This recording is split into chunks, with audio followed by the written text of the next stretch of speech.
What is up, posse? My name is Will Bronlick, and welcome to another edition of the Spoiler Room. In this episode, it's not a Star Wars movie, it's not a comic book movie, it's instead Jurassic World Fallen Kingdom.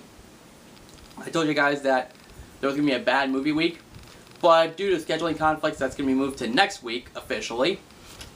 But I thought I'd give you guys your video for today, or for this week. I'm gonna go into more detail about Fallen Kingdom, and obviously, just for your own warning, this will contain spoilers, obviously. So basically, the main reason that these people want to save the dinosaurs is because they want to sell them to these millionaire or billionaire tycoons just to make a large sum of money.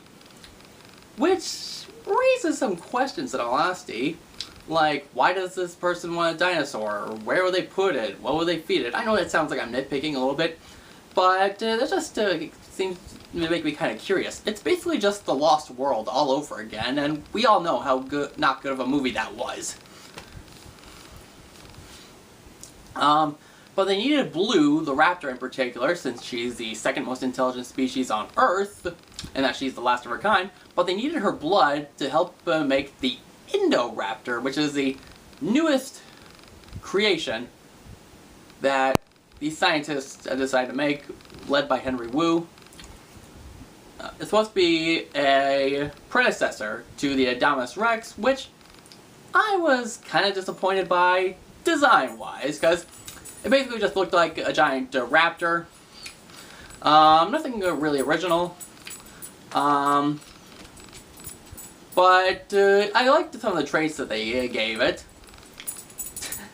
I'm sorry, my dog is in the in my room. But the Indoraptor, while still lazy in design as well, even though it just looks like they just mixed a raptor and a chicken, it still looked relatively intimidating. They basically just gave it like a laser sense and have it have the ability to follow orders, human command, just so they can use it for military purpose. And the other big spoiler is that the little girl in this movie, Maisie, when she is with Owen and Claire, and the corporate villain is chasing them down, he says to them, "Oh, you know who this person is? She's a clone." And I'm just like, wait, what? Which doesn't make a whole lot of sense. I mean, I thought cloning dinosaurs was weird, but I know cloning humans is somewhat of a thing. But it just seemed kind of odd and out of place.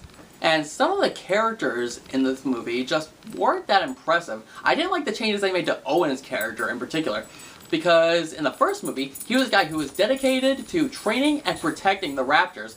And now when he's asked if he was just gonna let Blue die, he's just like, yeah, definitely. I'm just like, what happened to this guy from the first movie? I thought he was looking after these creatures, but no, he just turned into Star-Lord from Guardians of the Galaxy. And don't get me wrong, I like Chris Pratt, and I think with the right director, he can be very good. But his character just was not that impressive in this movie. Oh, and there was this other character, Franklin. By God, I have never met a character more annoying in my entire life. All this guy does is be paranoid and scream at literally everything. And I mean everything. Like, he's like, oh, is it a T-Rex? Is it a T-Rex? I'm just like, oh my God, just shut up, just shut up, just shut up. And then there's a doctor character who I don't really mind all that much. He's kind of just like an animal rights activist, which I don't mind. Now, if they portrayed these traits, like, every once in a while, then it actually would work. But they kind of hammer it into our heads like every minute they're on screen. And it just doesn't work in all honesty. But the one thing that kind of made me a little weirded out, that made me mad, was near the end of the movie,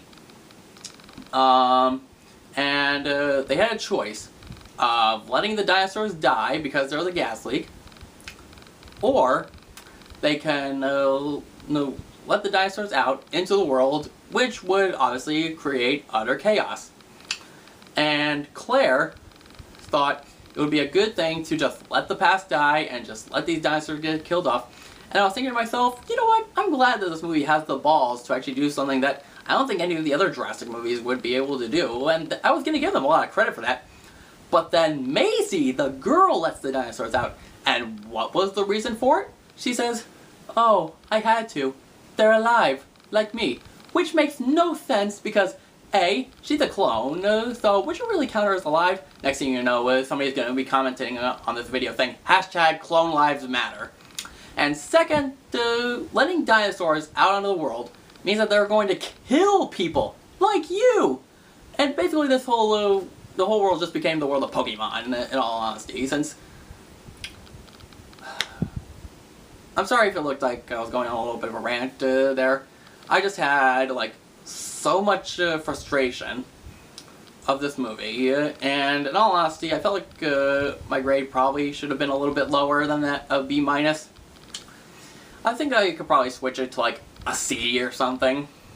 It's in the middle, it has some redeeming qualities, but I can only count them on one hand, but it was just an utter mess, in all honesty.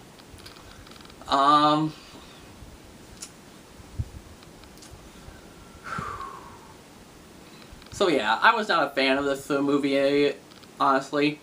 If you liked it, then that's great, more power to you. It just wasn't really my cup of tea. And I'm really hoping that the third Jurassic World is better. But we all know that nothing can capture the magic of the first Jurassic Park. So that does it for this version of the Spoiler Room. Next week will officially be Bad Movie Week. I'm going to be starting off with the 1517 to Paris. Wish me luck. And I'm going to try to sneak in a good movie review as well, of a movie that's being overwhelmingly praised by everybody. So, until next time, see you later, posse, and see you for Bad Movie Week.